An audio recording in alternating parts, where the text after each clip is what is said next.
Good morning, everybody. Selamat pagi semuanya. It's good to be back here.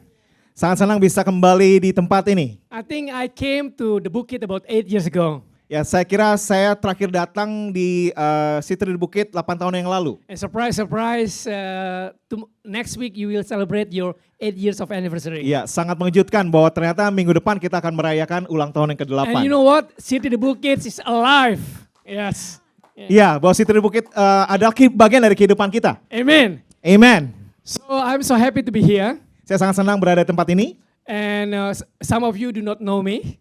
Beberapa dari Anda mungkin belum mengenal saya. As Pastor Rachel had informed that I've been given the privilege to lead City Church Movement in Indonesia. Sebagaimana yang sudah tadi disampaikan oleh Pastor Rachel, bahwa saya mendapatkan kehormatan untuk bisa memimpin kegerakan daripada Sitri di Indonesia.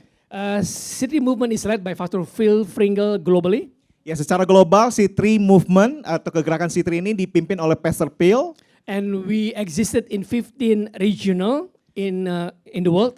Ya, kita memiliki 15 regional di seluruh dunia. It's about 700 churches plus around the world. Sekitar 700 gereja lebih di seluruh dunia. And in Indonesia we have about 28 churches. Dan di Indonesia kita memiliki sekitar 28 gereja. And we will have another 4 this year. Dan kita mau memiliki 4 lagi yang baru di tahun ini. Amen. Let's give a big clap offering to Kita God. berikan kemuliaan buat Tuhan Yesus. And today I'm given privilege in about 33 minutes talking about disciples needs to have a listening heart. Ya, dalam 30 menit ke depan saya akan membagikan tentang murid yang harus memiliki hati. Some says, I think this is correct, like if you want to accept Christ, it costs you nothing. Ya, jadi mungkin kita pernah mendengar bahwa jikalau engkau ingin memiliki Yesus tidak perlu membayar apapun. And to serve Christ, it will cost you something. Tapi untuk melayani Kristus itu membutuhkan harga. It will cost some of your money, Mungkin itu butuh uang Anda, some of your time, waktu Anda, some of your friendship, atau mungkin juga pertemanan Anda, some of your priorities. hal-hal yang menjadi prioritas bagi Anda. But to follow Christ, Tapi untuk mengikut Yesus it costs you everything.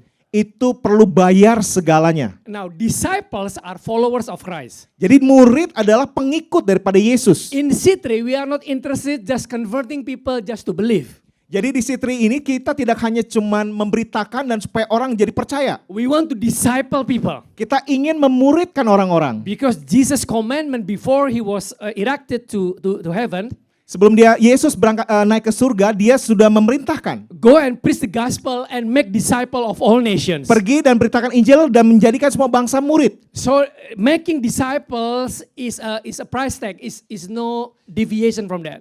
Ya, jadi memuridkan itu adalah ada Harga mati. harga mati. You cannot compromise on that. Kita nggak bisa berkompromi dengan hal itu. And Jesus give us one simple parable. Yesus memberikan satu perumpamaan. If we don't understand this parable, we will not understand the other parables that Jesus gave in the Bible. Jadi kalau kita nggak bisa memahami tentang perumpamaan yang satu ini, kita akan sulit untuk bisa memahami tentang perumpamaan yang lain. And let's look at the Passion Bible version from Luke 8 verse 5 until 10. Ya, kita akan melihat dari Lukas 8 ayat 5 sampai 10 dari terjemahan The Passion Bible. Why the Passion Bible? Because there are some words that were revealed to me, open my eyes.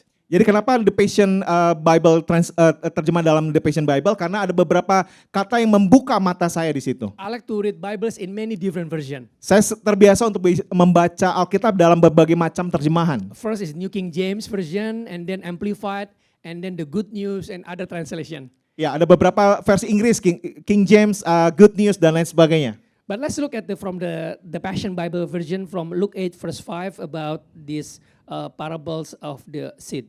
Ya, kita akan melihat dari Lukas 8 ayat 5 sampai 10 dari The Passion Bible tentang perumpamaan. Okay, you can go ahead and read that, Emmanuel. Oke. Oh, what do we do together, okay? Yeah. What do we do together? 1, 2, 3. A farmer went out to sow seeds for a harvest. As he scattered his seeds, some of them fell on the hard pathway and were quickly trampled down and unable to grow and became nothing but birdseed. Some fell on the gravel, and though they sprouted, they couldn't take root. it withered for lack of moisture. Other seeds fell where there was nothing but weeds. They too were unable to grow to full maturity, for the weeds choked them out. Yet some of the seeds fell into good, fertile soil, and they grew and flourished until they produced more than 100-fold harvest, a bumper crop. Then Jesus added, shouting, say together, shouting Shouting. to all who would hear. Let's speak it 2 times louder. Come on, guys. Listen with your heart, and you will understand. In other words, if you don't listen with your heart, you will not understand the word of God. Jadi jika kita tidak mendengar dengan hati kita tidak bisa memahami tentang kebenaran firman Tuhan. You will try to understand with your logic only. Kadang kita hanya cuma bisa memahami dengan pemikiran kita. But we are talking about spirit and life that we need to open our heart. Dan ini bicara tentang kehidupan yang harus membuka hati kita. Let's continue. 1, 2, 3. Later, his disciple came to him privately, asked him what deeper meaning they could find in this parable. And Jesus said, you have been given a teachable heart to perceive the secret, hidden mystery of God's kingdom realm. But to those without listening heart, my words are only story and story and story. Okay, before go to sleep, before go to bed. Okay, let's continue. Even though they have eyes, they are blind to the true meaning of what I say. And even though they listen, they will not receive full revelation. They will not understand. And they will not receive full revelation. Ya, jadi tanpa mendengar dengan hati, mereka tidak dapat mengerti dan tidak dapat menerima wahyu sepenuhnya. Let's go straight about the soils. Mari kita lihat kepada perumpamaan tentang tanah ini. What has been declared here is the hard ground. Di sini bicara tentang tanah yang baik. Tanah yang keras. Tanah yang keras. Unable to grow and no chance to grow. Tidak dapat bertumbuh dan tidak bisa memiliki kesempatan untuk bertumbuh. This typical of people that wants to hear the word of God but never understand. Jadi adalah orang-orang yang ingin mendengar firman Tuhan tapi nggak bisa paham. Wasted. Apakah itu? Wasted, sia-sia. Sia-sia. Sorry, sia-sia. So some people came to church to listen but to forget. Ya, beberapa orang mungkin datang ke gereja untuk mendengar lalu melupakan. What a waste of time. They came to church to listen and yet to forget. Sungguh sangat sia-sia ketika datang ke gereja mendengar tapi lupa. They hear and they forget. Dia mendengar lalu dia melupakan. Because they don't understand. Karena mereka tidak mengerti. So I want to give some accolades, some commendation for the people that came to church, bring their Bibles and bring their notes and write down whatever the preacher says. Ya, saya memberikan pujian kepada setiap orang yang datang ke gereja membawa catatan, menulis dan juga membuat satu catatan khotbah. So they can think through and review at home of what the sermons. Sehingga mereka bisa mencatat dan bisa mengevaluasi waktu mereka datang pulang ke rumah. The second type of soil is the stony ground or gravel soil. Tanah yang berbatu-batu. Yeah. Tanah yang berbatu-batu. Jadi yang kedua adalah tanah yang berbatu-batu. So they grow but they could not take roots. Dia bertumbuh tapi tidak bisa berakar sampai dalam. This type of people, they are very enthusiastic, they are very excited when they hear the word. Ini orang-orang yang sungguh antusias, sangat bergairah ketika mendengar. But short-lived. Tetapi cuman seketika saja. The Bible said they have no confidence in the word. Dikatakan di dalam Alkitab bahwa mereka tidak memiliki kepercayaan kepada firman Tuhan. Such they also do not have confidence in themselves. Dan juga mereka tidak memiliki keyakinan terhadap dirinya sendiri. So if we want to have confidence, jadi kita harus memiliki kepercayaan. Let's have confidence in the word of God. Dan juga kepercayaan di dalam firman Tuhan. That will give you stability. Yang akan memberikan kita keteguhan, keyakinan. Yeah. So the seed that fell on the stony ground or rocky ground. Jadi tanah-tanah yang benih yang jatuh di tanah-tanah yang berbatu. They do not sink deep into their hearts. Dia nggak menaruh ke dalam hatinya. And the third types of soils are the weedy ground. Jadi tanah yang bersemak-semak. Bersemak-semak. Yeah. Tanah yang bersemak. Yang ketiga adalah tanah yang semak-semak, yang jatuh di benih yang jatuh di semak-semak. They grow but they could not develop to full maturity. Dia bertumbuh tapi nggak bisa mencapai yang secara maksimal. Kalau di Indonesia namanya pohon bonsai. Ya, bonsai ya. I don't know in English, but it's a midget tree. You have tree, but you build some wire so the tree could not grow. It's a midget. It's a short tree. Yeah. Ya, jadi pohon bonsai itu dilakukan beberapa treatment yang membuatnya jadi kerdil. It's good to look at. Bagus sih untuk dilihat. Some Christians are very good to look at, Beberapa orang Kristen sangat baik untuk dilihat, but not benefiting. tapi nggak bisa memiliki arti apapun.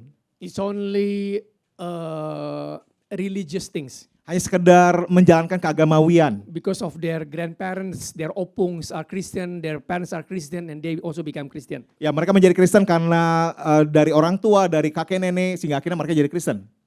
Tree that are not developed to full maturity Jadi bahwa pohonnya tidak bisa bertumbuh menjadi dewasa, could not produce any fruits. dan itu tidak bisa menghasilkan buah. So I'm talking about we as believers, as disciples, need to produce fruits. Jadi sebagai murid kita harus menghasilkan buah. Jesus said, if you giving much fruit, you are my disciple. Dikatakan bahwa Yesus mengatakan bahwa jika engkau menghasilkan buah banyak, itu engkau adalah murid-muridku. If you don't produce much fruit, you are not my disciples. Jika engkau tidak menghasilkan banyak buah, engkau bukanlah muridku. So why don't you ask your neighbor, are you giving fruits? Ask your neighbor. Boleh tanya sama samping kanan kirinya, apakah engkau menghasilkan buah? Are you benefiting other people? Apakah engkau menjadi melakukan yang bermanfaat buat orang lain? Or are you good only for yourself? Apakah Anda cukup baik hanya untuk diri sendiri, bukan untuk orang lain? Or the worst is good for nothing. Atau tidak menjadi apapun juga? Yeah. So let's talk about the fourth one is the good ground or fertile soil. Jadi kita sekarang masuk ke keempat adalah tanah yang baik. It can make the seed grow and flourish until they produce more than 100 times fold. Jadi tanah yang baik bisa menerima benih dan juga bisa menghasilkan pertumbuhan berlipat-lipat. Much fruit meaning more than 100 folds. Jadi banyak menghasilkan buah, bisa menghasilkan beratus-ratus kali lipat. So when we talk about fruits, we're talking about productivity in our life. Jadi kalau kita bicara tentang buah, bicara tentang produktivitas dalam kehidupan kita. So what are the productive people are? Bagaimana orang yang produktif itu? You have a big life impacting many other people. Di mana kehidupan kita bisa mendampangi banyak orang. You are sharp in collecting data, in gathering it and making and analyze it. Engkau sangat baik untuk bisa mengumpulkan data dan juga melakukan analisa. You have contents, not only good look, but you have some weight. Engkau memiliki isi yang nggak cuma terlihat baik, tapi sesuatu yang sangat berguna. For example, your car looks like a Mercedes-Benz. Sekarang bayangkan mobil Mercedes-Benz, But we don't want the engine is BMO. We don't want the engine is a small engine, you know what I mean? Not powerful. ya bayangkan mobil Mercedes-Benz, tapi mesinnya, kita nggak pengen mesinnya mesin BMO ya, tahu ya? Atau motor Cina, you know? Atau motor Cina. We want Mercedes-Benz, powerful, real Mercedes-Benz. When you put the acceleration, you can go 100 kilometers an hour in less than 10 seconds. Ya, kita pengen kalau punya mobil Mercy, benar-benar Mercy, mesinnya juga Mercy. Jadi waktu kita injak gasnya, itu bisa lari 1000 km per jam selama 10 detik. Yes. You don't want to have Mercedes-Benz, and yet when you put the accelerator, it goes very, very slow. Ya, kita nggak mau untuk bisa. Ya, bukan itu. Very slow. Yeah. Bukan seperti itu Mercedes-Benz ketika diinjak gasnya kemudian jalannya pelan. Productive people are positive people. Orang yang produktif akan selalu positif. They are always optimists. Dia selalu optimis. They believe with the word of God. They believe with the gift that God gave. They believe with other people also. Dia percaya kepada firman Tuhan, dia percaya kepada apa yang Tuhan lakukan dalam kehidupannya, dan dia juga percaya kepada apa yang Tuhan sanggup lakukan buat orang-orang. The opposite of productive are non-productive. Lawan daripada produktivitas adalah tidak berproduktivitas. Or in other words are lazy people. Atau di bahasa yang lainnya adalah orang yang malas. Jesus did not like lazy people. Tuhan Yesus tidak menyukai orang yang malas. In Matthew 25 he said, you wicked and lazy.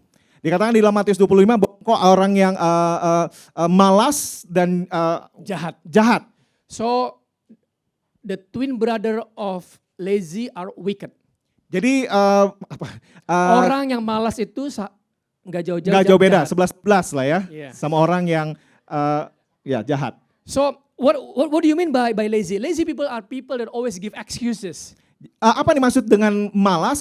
Malas ini berarti orang yang selalu membuat alasan. Alasannya segabrak, ya. Alasannya segabrek gitu. They always give excuses that things cannot be done. Selalu bikin alasan ini nggak bisa selesai nih. But productive people, they have can-do spirit. Jadi orang yang produktif akan mencari cara untuk bisa menyelesaikan. They always say, yes, pastor, we can do it. Dia selalu bilang, iya pastor, kita bisa lakukan. Even though we don't know how, but we always say yes. Kita nggak tahu caranya gimana, Yes, tapi yes, iyalah. yes. Pokoknya iyalah, pasti yakin bisa. So there's a willing heart. Yeah. Ada hati yang ingin. So let's learn about 3 things about fruits. Number 1, fruit always bring the character of the original of the tree source. Jadi buah selalu menghasilkan karakter daripada pohon tersebut. You will not get apple fruits in the orange tree, right? Kita nggak bisa mendapatkan buah apel daripada pohon jeruk.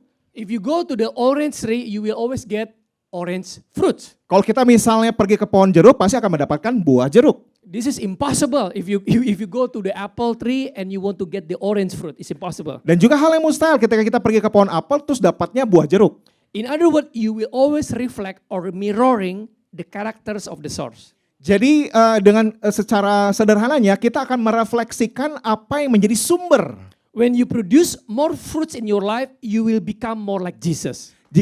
Jikalau kita menghasilkan buah yang lebih banyak, kita seharusnya mencerminkan Kristus. Galatians 5 said you will have love, joy, peace, self-control, goodness, faithfulness, humility. Ya, Galatia 5, kasih, sukacita, damai sejahtera, kesabaran, kemurahan, kebaikan, kelemah lembutan, semua buah-buah roh. My question to you, ladies and gentlemen, Hal yang saya inginkan daripada setiap kita di tempat ini, is there increase or growth for you this year compared with last year? apakah ada peningkatan dan pertumbuhan jikalau dibandingkan dengan tahun lalu pada tahun ini? Are you more joyful this year compared with last year? Apakah engkau semakin bersukacita pada tahun ini dibandingkan dengan tahun lalu? Are you more passion this year compared with last year? Apakah engkau mau lebih bersabar di tahun ini daripada tahun lalu? Are you more serving this year compared with last year? Apakah engkau lebih mau untuk melayani dibandingkan dengan tahun lalu? Are you more giving this year compared with last year? Apakah kamu mau untuk bisa memberi lebih di tahun ini daripada tahun lalu? Are you more prayerful this year compared with last year? Apakah engkau mau untuk lebih lagi berdoa di tahun ini daripada di tahun lalu? Are you give more encouraging word this year compared with last year? Apakah engkau mau memberikan kata-kata yang menyemangati orang di tahun ini daripada di tahun lalu? Or only you are demanding only for yourself? Atau Anda cuma bergantung pada supaya semuanya untuk memenuhi kebutuhan saya? Number 2, fruits are always visible. Yang kedua adalah buah selalu bisa terlihat. You don't go to supermarket, Coco supermarket or Coco Pepito or yeah. You don't go to fruit store to buy some invincible fruits.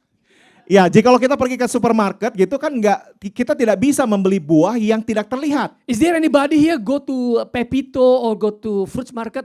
I want to buy some invincible fruits. Apakah Anda di antara kita datang ke supermarket katakan bahwa saya ingin membeli buah yang tidak terlihat? If you want to buy some papaya, you will look for the real papaya. Is that correct?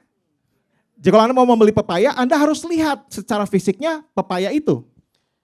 You will know what fruits when you see one. Engkau akan bisa mengetahui tentang buah ketika engkau bisa melihat salah satunya. You know, this is clear, this is durian. Yeah. Jelas ini durian, bentuknya durian. So you are mature believer or disciples when you are no longer secret agent Christian.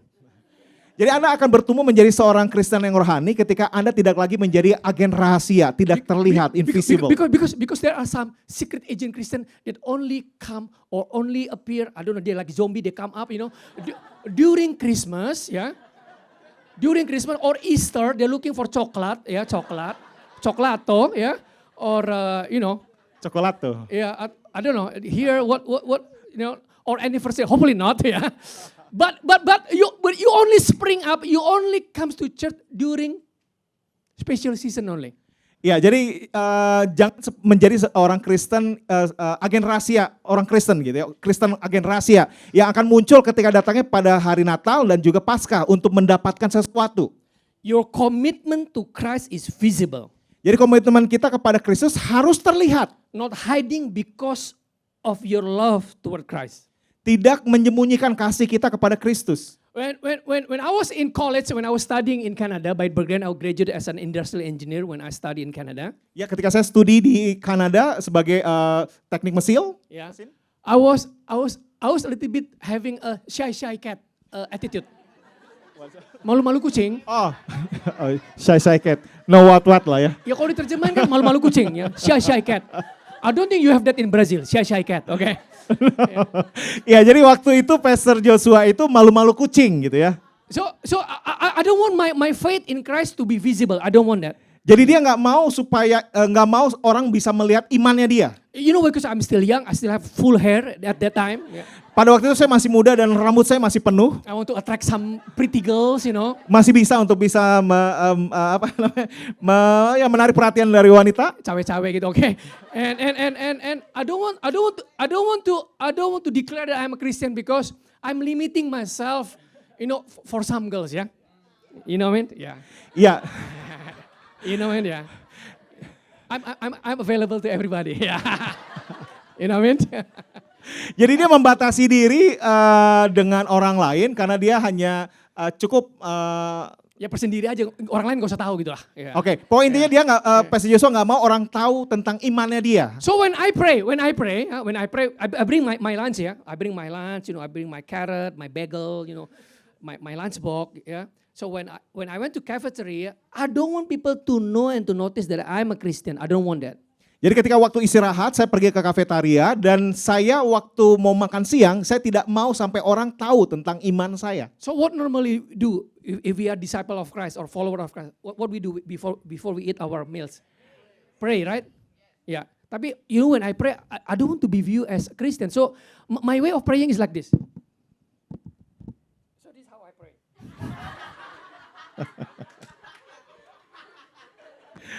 I don't want people to know. It's just like, you know, like. So when I say I'm like this, amen. Okay. Iya, jadi karena Pastor Joshua tidak mau menunjukkan iman Kristennya pada waktu dia masih kuliah di situ. Jadi kebiasaan orang Kristen ketika mau makan harus berdoa. Jadi Pastor Joshua tidak menunjukkan sikap doa yang seharusnya. Jadi cuma begini, kemudian waktu amin, ya begini. Nor I want to exaggerate. Oh, I'm going to pray. Hurra sandama. No.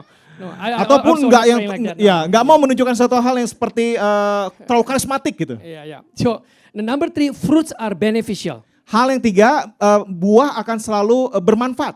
The only fruit that eat themselves are rotten fruits. Buah yang memakan dirinya sendiri Buah yang adalah busuk. buah yang busuk. Yeah.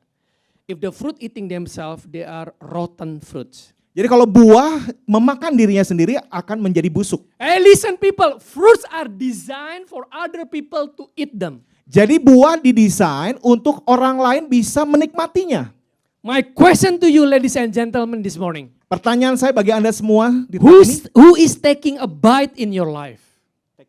Siapa yang makan kehidupan? Siapa yang memakan ya buah? Siapa yang menikmati hidupmu? Who is enjoying your life? Yeah. Who wants to follow you? Siapa yang mau mengikuti Anda? Who wants to be like you? Siapa yang ingin menjadi seperti Anda? Who wants you to disciple them? Siapa yang mau untuk Anda bisa memuridkan mereka? Because for me discipleship only works when the disciples are pursuing the teacher, the mentor, the discipler. Jadi orang yang memiliki murid seharusnya memiliki orang-orang yang mengejar untuk bisa mau dimuridkan. It's not the disciple, oh I chose you. I said, no, I don't want to be discipled by you. Ya, jadi memuridkan itu bukan memilih orang, tapi orang yang memilih kita. Yeah, so the disciple really pursuing after us. I'm thirsty. Can you disciple me, please? Can you mentor me? I'm hungry. I want to know your value. How do you pray? How do you forgive other people? How do you get along? How can you have a good marriage? How can you sustain your marriage for 32 years and there is no word divorce? Please teach me about that. Ya, jadi murid itu selalu menanyakan bagaimana sih engkau bisa berhasil dalam kehidupanmu, berhasil di dalam rumah tangga, di dalam pekerjaan, bagaimana engkau bisa memiliki karakter yang baik, selalu mengejar By the way, I've been married to my wife 32 years. Ya, Pastor Joshua sudah menikah dengan istrinya 32 tahun. The first year I slammed the door. Tahun pertama dia membanting pintu. Yeah. But I wasn't a pastor at that time, okay. Pada waktu itu belum jadi pastor. But year 2 until now, we always have an amiable and discussion. We always resolve the conflict within that day, right away. Yeah. Ya, jadi di tahun kedua dan seterusnya sampai sekarang kita selalu memecahkan masalah bersama. So through our marriage, many people also look into our faith and asking us. Jadi lewat kehidupan pernikahan kami, orang-orang bisa melihat dan menanyakan tentang pernikahan yang berhasil kepada mereka. Immature Christian are people that only benefiting themselves. Orang yang dewasa secara rohani adalah orang yang bisa membawa pengaruh baik yang kepada orang lain. Orang yang tidak dewasa rohaninya adalah orang yang hanya menguntungkan diri sendiri. Immature Christian, immature disciples. Ya, orang yang tidak dewasa secara rohani, dia hanya untuk mementingkan dirinya sendiri, menguntungkan apa yang menguntungkan untuk dirinya sendiri. If you want to be served but never serve, you are immature. Jika kalau engkau ingin dilayani tapi tidak mau melayani, engkau tidak dewasa rohani. If you want to be helped but never want to help others, you are immature. Jika kalau Anda ingin ditolong tapi tidak mau menolong orang lain, berarti Anda tidak dewasa rohani. If you are selfish fruit, you are self-destruct. Jika Anda memiliki buah yang mementingkan diri sendiri, Anda hanya akan bisa merusak diri sendiri dan orang lain.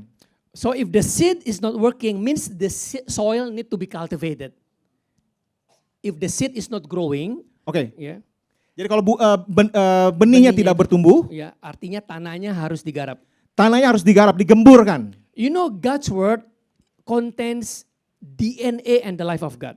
Jadi firman Tuhan bicara tentang DNA daripada Tuhan itu sendiri. If you read the word just like this, you will not get anything. Jika kita hanya baca firman Tuhan sekedar saja, kita nggak akan mendapat apapun. Jesus said, the word that I speak to you is spirit and life. Yesus berkata bahwa firman yang aku sampaikan kepadamu adalah roh dan kehidupan. So if we meditate the word, we pray what is behind. Everybody like this, okay? Everybody like this, their hands like this. Okay? Okay, when we read the word like this, Jika kalau kita membaca firman Tuhan seperti ini, and then turn it around. Lalu dibalikan. So in every word, say it with me, every word, setiap firman has the end of God, turn it around. Has the end of God and life of God. So when we read the word of God and we are not impacted, we are not having life of God, our heart need to be cultivated. Ya, jadi kalau misalnya kita baca firman Tuhan, tapi itu tidak membawa dampak apapun dalam kehidupan kita, berarti hati kita harus digemburkan. It's just like the sperm and eggs, ya. Sperma ketemu sama sel telur, and it brings new life. Jadi sama seperti sperma ya dengan sel telur harusnya bisa menghasilkan kehidupan. In other words, the word of God must reach our heart, the destination, in order to have a transformed life. Jadi harusnya firman Tuhan itu masuk dalam hati kita dan mengubahkan kehidupan. So who wants to have a transformed life? Life be changed. So we need the word of God to reach into our heart and change from the inside outside.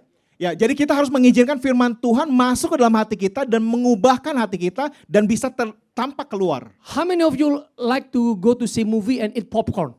Berapa besar dari kita yang pengen nonton film dan makan popcorn? Have you? Okay, semuanya sampai okay. Yang lain holy, the rest do not go to see movie. Okay, never mind. It's okay. Have you ever tried to eat biji jagung, the corn seed? Have you tried to eat the corn seed? Had you? Rasanya gimana? Keras gak? Sampai bangkotan tuh gak bakalan pecah. Jadi ketika kita makan popcorn kan bisa terkadang suka ada masih tersisa ada biji jagungnya.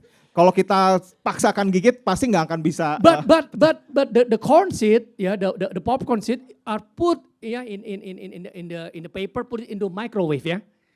Put in the microwave, silakan ya. Ya, jadi kalau misal kan kalau mau buat popcorn itu adalah biji daripada popcorn, daripada jagung dibungkus ke dalam microwave, dimasukkan di dalam microwave. And then we turn on the heat ya in such temperature such that the moisture in the corn seed cannot longer be sustained in the corn seed, and it makes a sound pop. Silakan. Ya, jadi ibaratnya adalah bahwa biji daripada jagung ketika dimasukkan ke dalam microwave dengan dipanaskan dalam suhu tertentu, si biji jagung itu nggak bisa bertahan dalam bijinya sebagai biji aja, dia harus meledak gitu, sehingga bom gitu, akhirnya menjadi popcorn. So when you're hearing the pop, is the inside, is the inside, release to the outside, ya. Ya, jadi itu bicara tentang dari dalam meledak keluar. The outside cannot handle the expansion of the inside. Jadi apa yang hal yang di luar tidak bisa menahan apa yang ada dari dalam. So the word of God will take place in our heart and will transform from the inside to outside. Jadi firman Tuhan itu akan mengubahkan hati kita dan itu akan meledak keluar dan orang bisa melihat. So this is happening because of the right environment.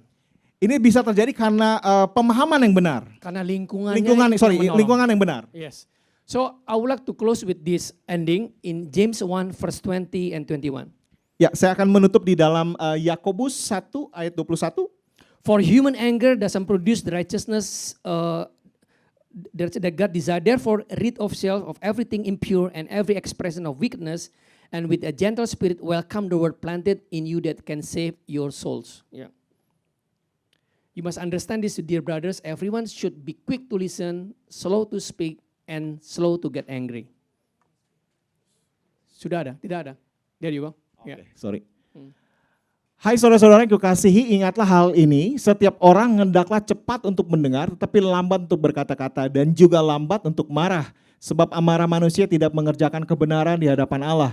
Sebab itu buanglah segala sesuatu yang kotor dan kejahatan yang begitu banyak itu, dan terimalah dengan lemah lembut firman yang tertanam di dalam hatimu, yang berkuasa menyelamatkan jiwamu. So when the words are opened out, when the words are revealed, it's a revelation. Yeah. Jadi ketika firman Tuhan dinyatakan akan terjadi wahyu. You must be quick to listen. Anda harus cepat mendengar.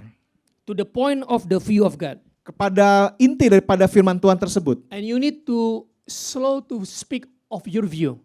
Anda harus bisa lambat untuk bisa menyampaikan apa yang menjadi pandangan Anda. Don't be angry when you don't agree with what God says. Jangan menjadi marah ketika Anda tidak setuju dengan apa yang tertulis di dalam Alkitab. Because God's way will make you uncomfortable anyway. Karena Tuhan sebenarnya akan membuat Anda tidak nyaman sebenarnya. Your soul will resist, your mind, your logic will resist. Yeah. Karena secara natural ya, jiwa dan pikiran kita menolak apa yang Tuhan sampaikan. When the Holy Spirit taking you to go fasting, your soul, no, makan. Ketika Roh Kudus menyuruh kita untuk bisa berpuasa, pikiran kita selalu pengennya makan. When the Holy Spirit ask you to forgive, no, rasain, gue hajar nanti. Yeah. Ketika Roh Kudus menyuruh kita untuk bisa mengampuni, kita malah awas loh nanti saya hajar. Because it's different from how we brought up. Itu berbeda dengan bagaimana kita dibesarkan. Ya. How we think. Bagaimana kita diubahkan. How we feel. Bagaimana kita merasakan. How on what we want. Apa yang kita inginkan. Even if you're angry, bahkan sekalipun jikalau Anda marah, God will not change His word for the sake of your happiness. Tuhan tidak akan mengubah firman-Nya untuk bisa membuat Anda senang. Some people said, God, you must change your words, make me happy to come to church. Tuhan, bisa nggak Engkau ubah firman-Mu untuk membuat saya menjadi suka ke gereja? So if we want to align our soul, our thought, our mind with the word of God.